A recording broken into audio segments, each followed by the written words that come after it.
नमस्कार विद्यार्थियों, मैं रविशंकर दोहलिया आज आपके सामने एक सीरीज लेकर के आया हूं जिसमें हमारे गेस्ट हैं प्रोफेसर संजीव वैद सर। हमारी सीरीज का नाम है इतिहास के आईने में भारत। हम लोग यहाँ पर आपको इतिहास के कुछ ऐसे पहलुओं से अवगत कराएंगे जो पहलू सामान्य तौर पर आपको नहीं मिल पाते हैं। इस सीरीज का हमारा ये पहला अंक है और इस पहले अंक में हम नेताजी सुभाष चंद्र बोस के जीवन के कुछ पहलुओं पर चर्चा करेंगे। तो चलिए आप लोगों को लेकर के चलता हूं मैं हमारे गेस्ट के पास। सर जी, विद्यार्थियों के मन में कई बार सुभाष चंद्र बोस को लेकर के बहुत सारे प्रश्न रहते हैं, जैसे उनका जीवन कैसा रहा, अंतिम समय उनके साथ कैसा क्या हुआ, अचानक से वो कहां गायब हो गए। तो ऐसे तमाम प्रश्नों के अधेड़ बुन जो है उनके मस्तिष्क में चलती रहती है। तो यही विषय मैं लेकर के आज आपके सामने आया हूं। तो कुछ प्रश्न मेरे हैं जो विद्यार्थियों के मस्तिष्क में भी उठते हैं। जैसा कि पहला प्रश्न तो ये है सर कि भारतीय राजनीति में सुभाष चंद्र बोस की क्या भूमिका रही है? जी, बहुत अच्छा प्रश्न है आपका। देखिए, भारतीय राजनीति में सुभाष चंद्र बोस एक उदीयमान सितारा थे, बहुत टैलेंटेड, बहुत होनहार और आकर्षक व्यक्तित्व के मालिक थे। जैसा कि आपको पता है, आप तो स्वयं बहुत अच्छे प्राध्यापक हैं, कि सुभाष चंद्र बोस ने युवावस्था में ही इंडियन सिविल सर्विसेज की परीक्षा को उत्तीर्ण किया था और इस्तीफा भी दे दिया था। एग्जाम में भी सिर्फ इसलिए बैठे थे ताकि वो अपने अंग्रेज मित्रों को बता सके कि हम भारतीय लोग बेवकूफ नहीं होते, हम आईसीएस की परीक्षा में सेलेक्ट भी होना जानते हैं और ठोकर मारना भी जानते हैं। और उसके बाद वो जो है भारतीय राष्ट्रीय कांग्रेस में आए, कलकत्ता कॉरपोरेशन की युवावस्था में मेयर चुने गए, नेहरू कमेटी के भी मेंबर रहे।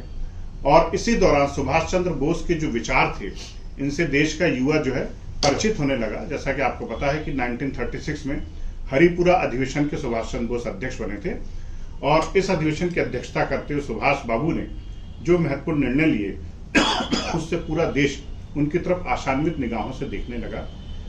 और उसी दौरान प्लानिंग कमेटी भी गठित हुई थी नेहरू की अध्यक्षता में, और बोस ने बहुत शानदार क्रांतिकारी निर्णय लिए थे हरिपुरा अधिवेशन के दौरान। उसके बाद फिर 1938-39 में जबलपुर के समीप त्रिपुरी में भी भारतीय राष्ट्रीय कांग्रेस का अधिवेशन आयोजित हुआ और बोस ने अपना नाम अध्यक्ष पद के लिए फिर आगे बढ़ा दिया। लेकिन इस बार गांधी जी चाहते नहीं थे कि बोस दोबारा कांग्रेस के अध्यक्ष बने, तो बोस को अध्यक्ष बनने से रोकने के लिए गांधी जी ने अपना एक उम्मीदवार उनके खिलाफ उतारा, जिनका नाम था डॉक्टर पट्टाभी सीतारमैया। ये आगे चल के मध्य प्रदेश के पहले राज्यपाल भी बने हैं। डॉक्टर पट्टाभी इस चुनाव में हार गए।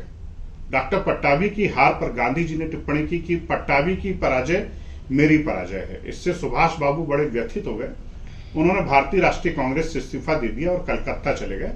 कलकत्ता में उन्होंने खुद की एक राजनीतिक दल गठित किया जिसका नाम था फॉरवर्ड ब्लॉक। ये पॉलिटिकल पार्टी आज भी काम कर रही है। लेकिन चूंकि बोस के जो विचार थे, उनका झुकाव वामपंथ की तरफ ज्यादा था, इसलिए कहीं ना कहीं वो भारतीय राष्ट्रीय कांग्रेस में अनफिट से हो गए। तो मेरे ख्याल से भारतीय राष्ट्रीय कांग्रेस में बोस की यहीं तक भूमिका थी। इसके बाद फिर बोस का अपना एक स्वतंत्र व्यक्तित्व प्रारंभ होता है जो भारतीय राष्ट्रीय कांग्रेस से परे था। सर, एक प्रश्न जो है ये तमाम विद्यार्थियों के मन में ये रहता है कि क्योंकि जैसा आपने बताया कि पट्टाभी सीतारमैया साहब को जो है गांधी जी ने खड़ा किया था।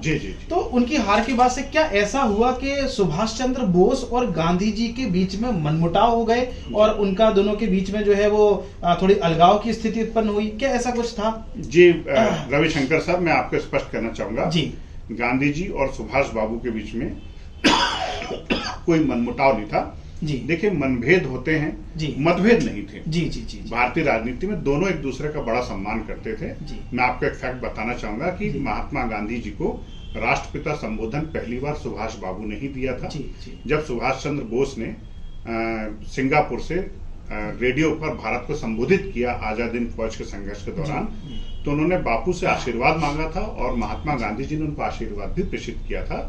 उनके बीच में मतभेद हो सकते हैं लेकिन मनभेद नहीं है। मैं आपको देशवासियों को, सभी विद्यार्थियों को कहना चाहूंगा कि हमारे 2 फर्जी विश्वविद्यालय हैं देश में, फेसबुक यूनिवर्सिटी और व्हाट्सएप यूनिवर्सिटी। वहां पर इस प्रकार की बातें फैलाई जाती हैं कि दोनों के बीच में मतभेद था। मतभेद नहीं था, दोनों एक दूसरे का हृदय से बहुत सम्मान करते थे। मैं आपको स्पष्ट बता दूं, बाबा साहब अम्बेडकर और गांधी जी के बीच में कोई मतभेद नहीं था, जी। गांधी जी और सुभाष बाबू के बीच में कोई मतभेद नहीं था, जी। सरदार पटेल और नेहरू जी के बीच में भी कोई मतभेद नहीं था। जी। ये तो फर्जी विश्वविद्यालय में उड़ाई गई इतिहास संबंधी बातें हैं जिन पर आप जैसे विद्यार्थियों को तो बिल्कुल भी यकीन नहीं करना चाहिए। जी सर, एक प्रश्न और जो बनता है कि कहा जाता है कि देश की आजादी में ऐसा कहा जाता है, कई सारे जो ये मिथक फैलता रहता है जी, जी। कि देश की आजादी जो है वो केवल और केवल कांग्रेस के द्वारा दिलाई गई, केवल कांग्रेस को ही आगे बढ़ाया गया। तो ऐसे तमाम, तो मैं ये जानना चाह रहा हूँ तमाम हमारे जो व्यूअर्स हैं, हमारे जो विद्यार्थी हैं उनकी तरफ से जी, जी। कि आजादी की लड़ाई में, आजादी जो मिली है हमको, उसमें सुभाष चंद्र बोस की क्या भूमिका रही? देखिए, बिल्कुल सुभाष चंद्र बोस की भूमिका है। देश की आजादी की लड़ाई में गांधी जी की भी भूमिका है, भारतीय राष्ट्रीय कांग्रेस की भूमिका है, सुभाष चंद्र बोस की भूमिका है, आजाद हिंद फौज की भूमिका है, द्वितीय विश्व युद्ध से उत्पन्न परिस्थितियों की भी भूमिका जी, है। जी, जी। देखिए, सुभाष चंद्र बोस की भूमिका को मैं संक्षिप्त शब्दों में यही कहना चाहूंगा कि जब वो कलकत्ता चले गए और उन्होंने फॉरवर्ड ब्लॉक का गठन किया, तो उन्होंने, उस समय द्वितीय विश्व युद्ध प्रारंभ हो चुका था और इंग्लैंड के जो विरोधी राष्ट्र थे, जिनको हम धुरी राष्ट्र कहते हैं, जर्मनी, इटली और जापान, सुभाष चंद्र बोस को एक कथन याद आया कि आचार्य चाणक्य ने कहा था कि दुश्मन का दुश्मन हमारा दोस्त होना चाहिए। तो इंग्लैंड के शत्रु थे इटली, जर्मनी और जापान। तो सुभाष बाबू ने तीनों देशों के राष्ट्राध्यक्षों को खत लिखे और देश की आजादी की एक व्यवहारिक कार्य योजना उसमें प्रस्तुत की। जर्मनी के एडोल्फ हिटलर को, इटली के बेनिटो मुसोलिनी को और जापान में सेनाध्यक्ष थे तोजो, इनको खत लिखे और संयोग से ये खत ब्रिटिश खुफिया पुलिस के हाथ लग गए। तो सुभाष चंद्र बोस को गिरफ्तार कर लिया गया राष्ट्रद्रोह में और उनको कलकत्ता की जेल में रखा गया, जहां पर वो अस्वस्थ हुए तो उनको उनके ही निवास एल्गिन रोड पर नजरबंद कर दिया गया, जहां से वो भाग निकले पुलिस के पहरे में जियाउद्दीन पठान के वेश में। काबुल पहुंचे। काबुल में ब्रिटिश पुलिस ने जब उनकी घेराबंदी की तो वहां पर उन्होंने ऑरलैंडो मैसोट्टा के नाम से एक जाली पासपोर्ट बनवाया और बर्लिन पहुंच गए।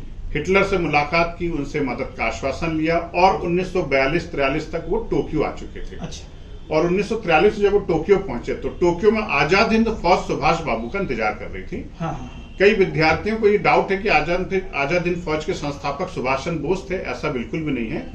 आजाद हिंद फौज की स्थापना सिंगापुर की जेल में ब्रिटिश युद्धबंदी, ब्रिटिश प्रिजनर ऑफ वॉर, जिनको जापान ने गिरफ्तार करके सिंगापुर की जेल में रखा था, उनमें एक थे कैप्टन मोहन सिंह। कैप्टन मोहन सिंह और रास बिहारी बोस ने सिंगापुर की जेल में आजाद हिंद फौज का गठन किया था। जब सुभाष चंद्र बोस वहां पहुंचे तो कैप्टन मोहन सिंह ने आजाद हिंद फौज की बागडोर नेताजी को सौंप दी और नेताजी ने फौज का पुनर्गठन किया और जापान के साथ मिलकर के ब्रिटिश भारत पर हमला किया।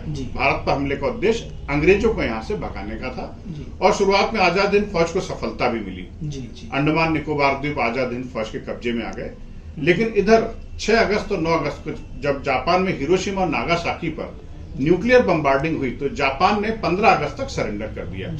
आजाद हिंद फौज का जो बैकबोन था वो टूट चुका था। जापान की पराजय ने आजाद हिंद फौज की कमर तोड़ के रख दी और आजाद हिंद फौज भी हार गई और आजाद हिंद फौज के हजारों सिपाहियों और अफसरों को ब्रिटिश पुलिस ने, ब्रिटिश सेना ने गिरफ्तार करके उनके ऊपर राष्ट्रद्रोह का मुकदमा चलाया, जिसे इतिहास में रेड कोर्ट ट्रायल के नाम से जाना जाता है। लाल किले का मुकदमा। लाल किले का मुकदमा। तो सर, एक अंतिम प्रश्न जो बनता है विद्यार्थियों की ओर से पूछना चाहूंगा कि आज भी हम सब के लिए, तमाम लोगों के लिए, जैसे जो है सुभाष चंद्र की बोस की जो मृत्यु है वो एक रहस्य बनी हुई है। तो उसके रहस्य के विषय में आप क्या कहना चाहेंगे सर? देखिए, रहस्य तो आज भी रहस्य बना हुआ है। जब आजाद हिंद फौज ने सरेंडर कर दिया, आजाद हिंद फौज पराजित हो गई, तो नेताजी दुखी मन से टोक्यो लौट रहे थे और ऐसी बातें फैलाई गई कि चीन के पास जो एक फार्मोसा आइलैंड है, जिसे आज ताइवान के नाम से जाना जाता है, वहां पर विमान दुर्घटनाग्रस्त हुआ और उसमें नेताजी की डेथ हो गई। अब नेताजी सही में मरे या नहीं मरे, ये आज तक एक रहस्य बना हुआ है। समर गुहा की एक पुस्तक है, नेताजी डेड और अलाइव, उसमें भी कुछ ऐसे फैक्ट्स दिए गए हैं कि शायद नेताजी जिंदा बच गए थे। भारत सरकार ने इस मामले की जांच करने के लिए बहुत सारे कमेटी गठित की, बहुत सारे आयोग गठित हुए, लेकिन किसी भी आयोग ने गोलमोल जवाब दिया। मुखर्जी आयोग ने भी गोलमोल जवाब दिया। तो कुल मिलाकर के ये आज तक एक रहस्य का विषय बना हुआ है कि नेताजी डेड और अलाइव, नेताजी उस दुर्घटना में मर गए थे कि जिंदा रहे। भारत सरकार भी इस मामले में कोई फैक्ट जनता के सामने रखती नहीं है। हो सकता है उनके पास फैक्ट ना हो। तो कुल मिलाकर के सरकार भी असमंजस में है और जनता के पास भी इस संदर्भ में कोई जानकारी नहीं है, तो मैं कहां से आपको जानकारी दे सकता हूं? बस एक अंतिम सवाल में पूछना चाहूंगा सर कि सुभाष चंद्र बोस के जो पॉलिटिकल वो जो थे, लोकतांत्रिक मूल्य जो थे, हाँ। मतलब क्या, जैसे कहा जाता है, तमाम विद्वान कहते हैं कि अगर कोई व्यक्ति तलवार के दम पे या बंदूक के दम पे शासन को छीनता है तो वो बंदूक के दम पे ही शासन को चलाता है। जी जी तो जी। क्या सुभाष चंद्र बोस के बारे में भी ऐसा कहा जा सकता है या केवल ये मिथ होगा? नहीं, मैं सुभाष बाबू के बारे में इतना जरूर कहूंगा कि सुभाष चंद्र बोस लोकतंत्र में आस्था रखते थे। जी जी उनके विचार, उनका झुकाव वामपंथ की तरफ हो सकता है, जी जी, लेकिन वामपंथ भी कोई बुरी विचारधारा नहीं है। और सुभाष बाबू लोकतंत्र के मूल्यों में आस्था रखते थे और भारतीय राष्ट्रीय कांग्रेस में गांधी जी के जो चहेते थे वो इसी कारण थे कि कहीं ना कहीं वो देश की आजादी, लोकतंत्र में पूरी तरीके से आस्था रखते थे। हाँ, ये जरूर है कि सुभाष चंद्र बोस ने अपनी जो किताब लिखी थी उसमें जरूर कहा था कि देश की आजादी के बाद कम से कम 10 वर्ष तक देश में तानाशाही स्थापित होना चाहिए ताकि जनता लोकतांत्रिक मूल्यों को सीख सके। तो सुभाष चंद्र बोस के विचारों में यदि कहीं कुछ आपको डिक्टेटरशिप दिखती है तो उसके पीछे उद्देश्य था देश को अनुशासित बनाना, संगठित बनाना, ताकि यहाँ के नागरिक लोकतंत्र के अनुसार अपने आप को ढाल सकें। यही उनका उद्देश्य था। बहुत बहुत धन्यवाद सर, सुभाष चंद्र बोस के राजनीतिक विचारों पर और बाकी उनके पूरे जीवन पर जो सही फैक्ट हैं उन फैक्टों से विद्यार्थियों को अवगत कराने के लिए। जी जी सर, लेकिन मैं अभी एक बात और बताना चाहूंगा। सुभाष बाबू के बारे में कुछ बातें छूट रही हैं हमारी। जी सर, जी सर। जैसे लाल किले आजाद हिंद फौज के जो प्रिजनर ऑफ वॉर थे, युद्धबंदी, जिनके ऊपर दिल्ली के लाल किले में मुकदमा चलाया गया, उसे रेड कोट ट्रायल के नाम से जाना जाता है। उस रेड कोट ट्रायल में आजाद हिंद फौज के 3 अफसर थे, शाहनवाज, ढिल्लो और सहगल। इनको मृत्यु दंड सुनाया गया था और इनकी मृत्यु दंड की माफी के लिए जनता सड़कों पर उतर आई थी। जनता का किसी ने नेतृत्व नहीं किया था, लेकिन गांधी जी ने 1942 के भारत छोड़ो आंदोलन में जनता के भीतर इतना साहस और इतनी नैतिकता भर दी थी कि वो छाती ठोक करके ब्रिटिश साम्राज्य का विरोध कर सके। और उसी विरोध के कारण ब्रिटिश सरकार मजबूर हो गई तीनों अधिकारियों की मृत्यु दंड की सजा को बहाल करने के लिए, माफ करने के लिए। और इसका सीधा सीधा असर ब्रिटिश सेना पर पड़ा। आपको पता है, ब्रिटिश नेवल शिप तलवार के हिंदू और मुसलमान सिपाहियों ने विद्रोह किया, ब्रिटिश रॉयल एयरफोर्स के हिंदू मुसलमान सिपाहियों ने विद्रोह किया। आखिरकार अंग्रेज सरकार मजबूर हो गई भारत को छोड़ने के लिए। और दूसरा कारण ये था द्वितीय विश्व युद्ध से उत्पन्न परिस्थितियां। तो कहीं ना कहीं देश की आजादी में सुभाष चंद्र बोस का भी उतना ही योगदान है जितना जवाहरलाल नेहरू का है, जितना वल्लभ भाई पटेल का है, जितना महात्मा गांधी का है। बोस के योगदान को हम नकार नहीं सकते, यह अटल सत्य है। कुल मिला के हम ऐसा कह सकते हैं सर कि आजादी का सेहरा जो है वो किसी एक माथे पर नहीं चढ़ाया जा सकता है। तो ठीक है, धन्यवाद सर, हमारे विद्यार्थियों को इतने बेहतर तरीके से सुभाष चंद्र बोस के जीवन से अवगत कराने के लिए। तो विद्यार्थियों, इस श्रृंखला का अगली जो कड़ी है वो भी किसी न किसी महान व्यक्तित्व के ऊपर जरूर आएगी। तब तक हमारे साथ जुड़े रहें। धन्यवाद।